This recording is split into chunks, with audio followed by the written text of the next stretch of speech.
Print emails, web pages, and documents on your HP printer from your iPhone or iPad using Google Cloud Print.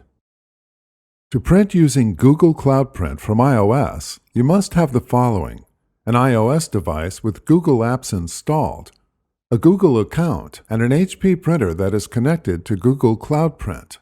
Before printing, you must power on your printer. On your iPhone or iPad, open the Google app you want to print from. Open the document, email, or website you want to print. Tap the menu or action icon or the down arrow to open the Options menu.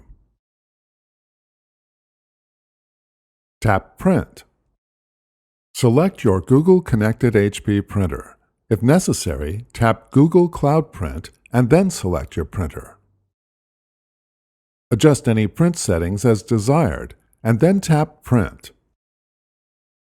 With Google Cloud Print, you can send jobs from your iOS device to your HP printer from anywhere in the world.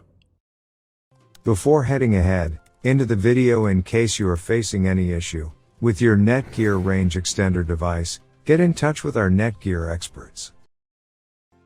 Thanks for watching, and don't forget to smash that like button and hit the subscribe button so that you don't miss any of our videos, and in the case face any problem, get in touch with the experts.